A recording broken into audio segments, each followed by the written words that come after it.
Bon, alors, donc je me présente, donc je suis Frédéric, je suis chercheur donc ici donc au laboratoire Charles Fabry, donc à l'Institut d'optique. Je travaille dans le groupe laser et donc je vais vous parler de laser. Donc je vais vous décrire donc une découverte ou une manip donc, qui a été faite dans l'équipe, et donc bien sûr je ne suis pas tout seul, hein, donc il y a tous mes collaborateurs ici qui sont listés pour donc expliquer comment on peut arriver donc à une idée, une découverte et une démonstration. Et que c'est pas forcément venu de rien, il suffit de regarder autour. Voilà. Donc la première chose que dont je vais vous parler, c'est le laser de puissance. Voilà. Donc qu'est-ce que j'appelle le laser de puissance? Alors moi, les lasers de puissance dont je vais parler, c'est les lasers à impulsion ultra brève. Et je vais vous expliquer pourquoi ces lasers sont des lasers de puissance. Alors en fait, donc là il y a une équation, je vous rassure, c'est la seule qu'il y aura dans les transparents. Donc c'est la puissance crête, donc la puissance crête d'une impulsion en fonction de son énergie et de sa durée. D'accord ? Donc pour des énergies relativement modestes, avec des durées ultra courtes, on peut avoir des puissances très fortes. Et donc là, typiquement, avec des énergies de l'ordre d'une centaine de microjoules, si on a des durées très courtes, d'une centaine de femtosecondes, alors pour expliquer un peu ce que c'est qu'une centaine de femtosecondes, si vous ramenez à peu près 10 femtosecondes à une seconde, il y en a autant que d'heures depuis le début du Big Bang. Donc c'est vraiment extrêmement court. Ben, grâce à cette astuce, ou à ce tour de passe-passe, on va dire, on arrive à avoir des puissances crêtes de l'ordre du gigawatt. Donc pour un ordre de grandeur, un gigawatt, c'est ce que sort une tranche de centrale nucléaire à peu près. Voilà. Alors qu'est-ce qu'on peut faire quand on a ces énormes puissances crêtes? Eh ben, on peut faire des trous, hein, je l'ai dit au début. Hein.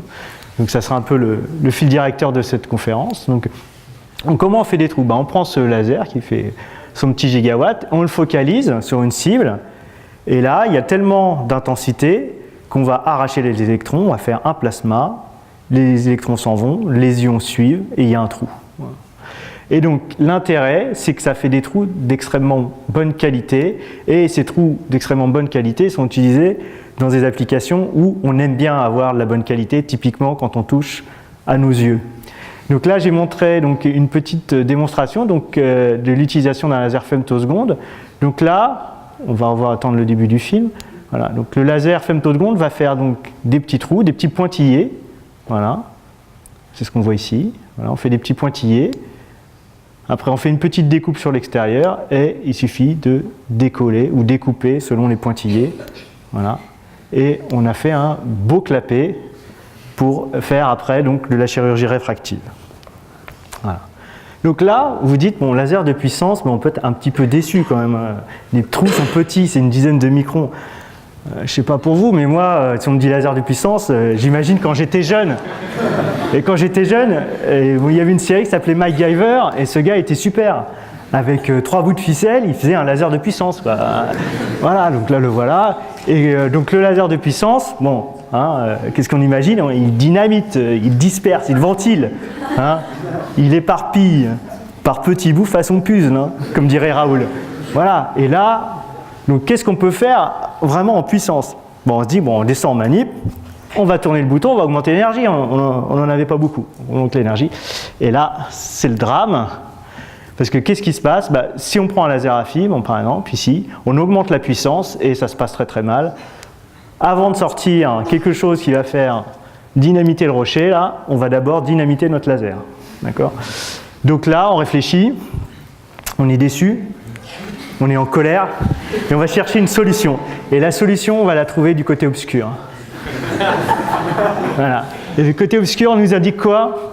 Voilà, donc là, vous reconnaissez tous l'étoile de la mort. Et on dit, bah, si je ne peux pas le faire avec un faisceau, je vais le faire avec plusieurs faisceaux et après je recombine. Voilà. Donc l'idée, elle est là. Donc on se dit, si Dark Vador peut le faire, pourquoi pas moi? Et donc l'idée, on la retranspose nous sur notre système. Bah voilà, j'ai un laser, je veux l'amplifier. Donc je sépare en N faisceaux. Chaque faisceau, je l'amplifie dans une fibre de manière relativement sereine. Et après, je recombine. Alors bien sûr, on reste quand même des physiciens, même si on est passé du côté obscur. Et on se dit, là, cette recombinaison, elle est quand même un peu bizarre. Bon, dans la vraie vie, c'est un petit peu plus compliqué. Bon, je rappelle, donc les impulsions laser sont des ondes, donc des ondes optiques. Donc il va falloir les recombiner. Donc si on veut bien recombiner ces ondes, bon, déjà, il faut qu'elles aient la même direction. Mais aussi, il faut qu'elles soient en phase, c'est-à-dire que toutes les vagues soient en phase. Et en plus, là, on a des impulsions, donc il faut aussi que les impulsions arrivent en même temps. Donc ça va mettre quelques petites contraintes. Donc il va falloir faire notamment donc, des interférences constructives pour mettre toutes ces ondes en phase. Et là, donc, on va chercher, on va réfléchir, on éteint la télé, on va travailler dans les bouquins.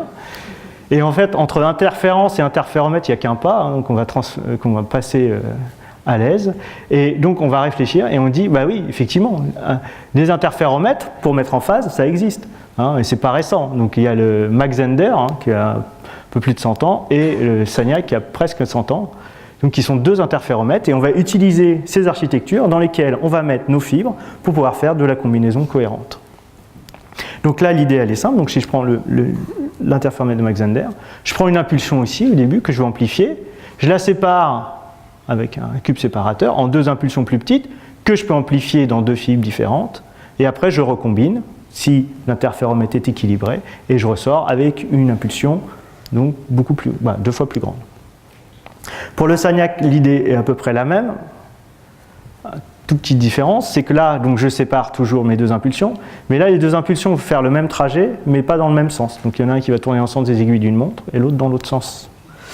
Donc on peut amplifier. Donc ils n'arrivent pas en même temps dans la fibre, comme ça évite de la casser.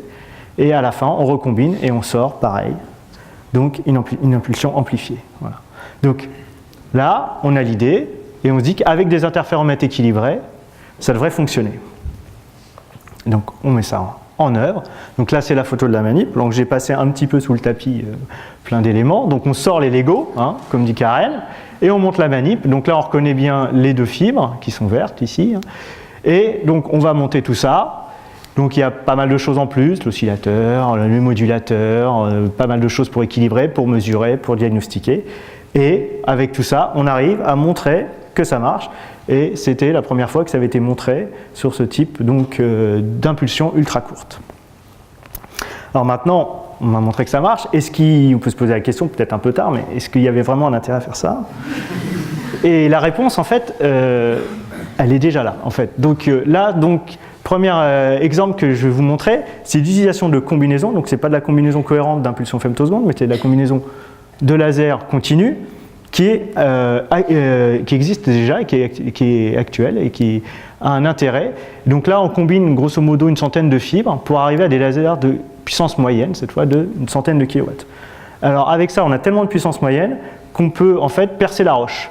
Et donc on les met pour remplacer les trépans mécaniques sur des roches très, très difficiles à percer. On fait un trépan optique avec donc un laser comme ça et on arrive à faire des trous. Donc là on n'est plus dans le micron, on est dans le dizaine de centimètres. Donc voilà, ça ressemble plus à l'expérience de MacGyver si vous voulez.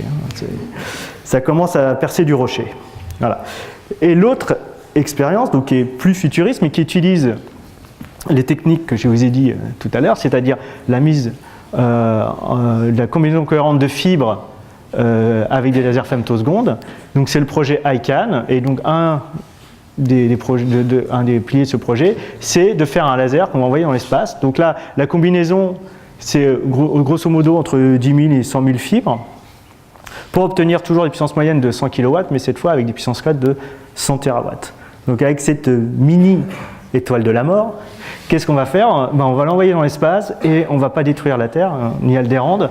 On va détruire les débris satellitaires qui polluent les orbites. Et donc, grosso modo, on leur envoie une petite baffe laser et ils dégagent. Voilà.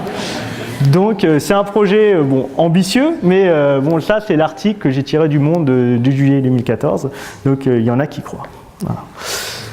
Et je vais m'arrêter là. Et je vous remercie beaucoup.